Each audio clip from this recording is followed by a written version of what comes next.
حضرت ابو سعید خدری رضی اللہ تعالیٰ عنہ نے کہا کہ سرکار اقدس صلی اللہ علیہ وسلم نے فرمایا بہت سچے اور دیانتدار تاجر کا حشر نبیوں، صدیقوں اور شہیدوں کے ساتھ ہوگا۔ بہت اچھے اور دیانتدار جو تاجر ہے اس کا جو حشر ہے وہ نبیوں کے ساتھ، صدیقوں کے ساتھ اور شہیدوں کے ساتھ ہوگا۔ تو دوسری حدیث پاک میں فرمایا آقا کریم علیہ الصلوۃ والسلام نے کہ قیامت کے دن بد دیانت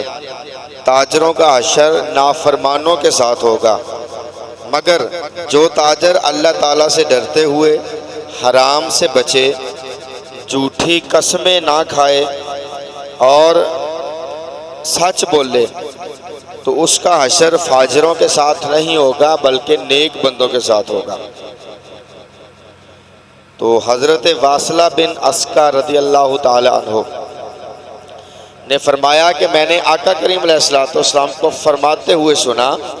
جو شخص عیب دار چیز بیچے اور اس کے عیب کو ظاہر نہ کرے وہ ہمیشہ اللہ تعالیٰ کے غضب میں رہے گا اور فرشتے اس پر لعنت کرتے رہیں گے۔ یہ تین احادیث جو بیان کی ہیں، اب ان کا ذرا مختصر سا خلاصہ جو ہے وہ سماعت فرمائیں۔ جو سب سے پہلی بات فرمایا، جو اچھا تاجر ہے، دیانتدار ہے، سچا ہے، سودا صحیح بیچتا ہے، تو اس کا حشر نبیوں کے، یعنی اس کا مطلب یہ ہے کہ تجارت جو ہے، یہ پہلی بات تو یہ کہ آقا کریم علیہ الصلوۃ والسلام کی سنت ہے تجارت، ٹھیک ہے۔ دوسرا، سرکار نے تاجروں کو پسند فرمایا، اور پھر اچھا سچا نیک دیانتدار تاجر، اس کے لیے کتنی بڑی وعید ہے، کتنی بڑی خوش قسمتی ہے کہ اس کا حشر نبیوں کے ساتھ ہوگا، شہیدوں کے ساتھ، صدیقوں کے ساتھ۔ اور دوسرے نمبر پر پھر اس کی وعید میں حدیث پاک آئی کہ جو بد دیانت ہوگا، ایک جگہ پہ پڑھا کہ جو یہ تجارت میں بے ایمانی کرے اور مال کی عوض کرے تو اس کا جو حشر ہے وہ قارون کے ساتھ ہوگا۔ قارون جو ابھی تک زمین میں دھنسا جا رہا ہے، اس کا سارا مال اس کے سر پہ رکھا گیا، وہ زمین میں دھنستا جا رہا ہے۔ اس نے زکوٰۃ کا انکار کیا تھا، حضرت موسیٰ علیہ السلام کے اوپر الزام لگوایا تھا، ٹھیک ہے۔ تو آگے فرمایا جو اللہ تعالیٰ سے ڈرے اور حرام سے بچے اور جھوٹی قسمیں نہ کھائے۔ تو آج کچھ دکاندار ایسے بھی پائے جاتے ہیں جو سودا بیچنے کے لیے قسمیں اٹھاتے ہیں، تو یہ ان کے لیے کہ جھوٹی قسمیں نہ کھائے۔ اگر وہ سودا بیچنے کے لیے قسمیں کھائیں گے، یہاں تک کہ یہ فقہ کا مسئلہ ہے کہ گاہک کو ڈیل کرنے کے لیے کہ میں بہت نیک آدمی ہوں، میں نے داڑھی رکھی ہوئی ہے، میں حاجی ہوں، حاجی صاحب ہوں، میں نمازی صاحب ہوں، تو اس کا بار بار درود و سلام پڑھنا، یعنی اس کا جو نیت ہے وہ یہ ہو کہ یہ میرے درود و سلام پڑھنے سے گاہک مطمئن ہو جائے کہ بندہ نیک ہے، حاجی صاحب ہے جی۔ تو فرمایا ایسا کرنا بھی حرام ہے، جائز نہیں ہے۔ سودا بیچنے کے لیے سبحان اللہ، ماشاءاللہ، جزاک اللہ بار بار کرتا رہے، اس کی نیت اندر سے یہ ہو کہ یہ میری سبحان اللہ، یعنی یہ مجھے سمجھے یہ نیک آدمی ہے اور مجھ سے سودا خرید لے، تو ایسا کرنا بھی جائز نہیں ہے۔ تو یہ وعید ہے شریعت میں اس کی، بس سودا بیچنا ہے اس کو جناب محترم بیچ دو، جتنا نفع لینا ہے جائز مناسب نفع رکھ کے باقی سودا بیچ دو۔ تو جو عیب دار چیز ہو اور اس عیب کو نہ بتایا جائے کہ یار اس میں یہ عیب ہے، تو اگر اس طرح کا کوئی سودا بیچا تو حضور علیہ الصلوۃ والسلام اللہ اکبر فرماتے ہیں کہ وہ ہر وقت اللہ کے غضب میں رہے گا۔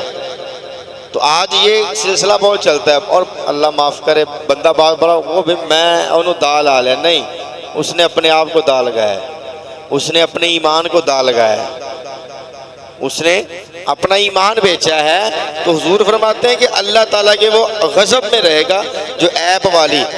داغدار چیز بتائے بغیر بیچے بھی اس میں داغ ہے۔ تو آج انسان کہتا ہے میں بہت ہوشیار ہوں، میں نے تو یہ دا لگا لیا اسے، میں نے کمال کر دی، دیکھو میری ڈیلنگ کیسی ہے، میں نے جناب محترم ایسی چیز دے دی ہے، تو یہ وہ اپنے آپ کو دا لگاتا ہے۔ کوئی کسی کو دا نہیں لگا سکتا جی۔ اللہ تعالیٰ کا وہ فرمان ہے کہ ہم اللہ سے چھپ کے تو گناہ کرتے ہیں، فرمایا یہ خود دھوکے میں ہے، کافر یہ سمجھتے تھے کہ ہم اللہ کو دھوکہ دے رہے ہیں، تو اللہ نے قرآن نازل فرمایا یہ خود دھوکے میں خود دھوکہ کھا رہے ہیں۔ تو ہم اگر کسی کو دھوکہ دیتے ہیں، ہم اس کے اعتبار کو ٹھیس پہنچاتے ہیں، تو ہم اپنے آپ کو دھوکہ دیتے ہیں جی۔ کسی کو دھوکہ دینے والا چلاک نہیں ہو سکتا، وہ بددیانت ہے۔ تو اس لیے سرکار دو عالم علیہ السلام نے فرمایا کہ اس شخص جو ایسی چیزیں بیچے گا، یہ تاجروں کو اگر اللہ نے یہ برکت عطا فرمائی ہے نا، تجارت میں بہت برکت ہے۔ پہلی بات یہ حضور کی سنت ہے، اللہ اس کو پسند فرماتا ہے، تجارت میں بہت برکت ہے، لیکن تاجروں کا حساب بہت کڑا ہے عام بندوں کے نسبت۔ تاجروں کا حساب بہت کڑا ہے، کیوں؟ قرآن پاک میں اس کا ذکر آیا ہے، احادیث مصطفیٰ میں اس کا ذکر ہے جی۔ تو یہ سارا سلسلہ کار ہمارے سامنے ہے۔ تو آج جو تاجر احباب ہیں جی، تو وہ اس بات کا خاص خیال رکھیں کہ انہوں نے حرام سے بچنا ہے، بددیانتی سے بچنا ہے، عیب دار چیز نہیں بیچنی۔ آقا کریم علیہ السلام کا جو فرمان علی شان ہے اس پہ عمل کرنا ہے، تو پھر اتنی برکت ہوگی کہ انسان سے سنبھالے بھی مال نہیں سنبھالا جائے گا جی، سنبھالے بھی نہیں سنبھالا جائے گا، اور نفع اتنا لو جتنا جائز مناسب ہو، جتنا جائز مناسب ہو، تو بہت زیادہ نفع لے لینا، ٹھیک ہے۔ اب یہاں پر بہت سارے جو مسائل ہیں وہ بیان کیے گئے ہیں، لیکن وہ کاروبار ایسے ہیں کہ جو ہمارے ہاں نہیں چلتے، یہ تھوڑا پچھلے زمانے میں پائے جاتے تھے۔ جیسا کہ کہتے ہیں کسی کو مرغی دی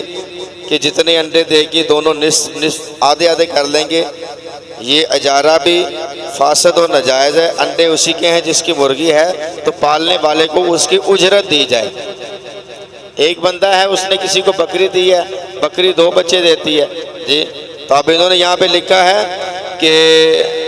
وہ کسی سے یہ نہیں کہہ سکتا بھی 2 بچے دے گی، ایک تم رکھ لینا ایک میں رکھ لوں گا، بلکہ جو اس نے اس کو چارہ وغیرہ ڈالا ہے اس کی اجرت دے، اسے اس کی مزدوری اسے دے، یا اس کے بعد جب وہ بچے دے دے تو اس کے بعد وہ آپس میں مل کر کو فیصلہ کریں۔ تو اس طرح سے جب ایسی باتیں ہم سوچتے ہیں یا پڑھتے ہیں تو بڑا عجیب سا فیل ہوتا ہے کہ ہم تو یہ سارے کام کر رہے ہیں، ساتھ میں نمازیں بھی پڑھ رہے ہیں، قسمیں اٹھا کر سودا بھی بیچے، اللہ دی قسمیں انہیں دا ہی آیا سی۔ اچھا بہت بڑا جھوٹ ہوتا ہے، اے جی تانوں جناب محترم آج کولو پا کے دے رہے ہیں، ویسا کبھی نہیں ہوتا، شاید ہو بھی جائے جی، اے کولو پا کے دینے پہ جناب میری، اللہ دی قسمیں اے تو جناب میری آیا ہی انہیں دا سی۔ بعد میں پتہ چلتا ہے 15,000 مانگ کر جو یہ کہتا ہے کہ اتنے کا آیا تھا، وہ بعد میں 10,000 کا دے دیتا ہے، یعنی اسے وہ بات بھول جاتی ہے جو اس نے قسم اٹھا رکھی ہے پہلے۔ ہم ایک جگہ پہ سامان لینے کے اس نے قسم اٹھائی یہ 25,000 کا ہے جی، تو بعد میں اس نے 17,000 کا دے دیا، تو اب وہ 25,000 والی قسم کدھر گئی؟ اللہ کی لعنتیں لے گا، وہ اللہ کے فرشتوں کی لعنتیں لے گا۔ تو بھائی یہ دیکھیں، یہ اسی لیے کہتے ہیں جو بندہ جو بھی کاروبار کرے سب سے پہلے وہ شریعت کو پڑھے، اس میں مصطفیٰ کریم علیہ السلام کا فرمان کیا ہے جی، اللہ کی رضا کس چیز میں ہے، اللہ اس کے بارے میں کیا فرماتا ہے جی۔ لیکن اگر مال کی عوض ہو تو پھر وہ جناب محترم اللہ تعالی ہم سب کو معاف فرمائے اور اچھا تاجر بنائے۔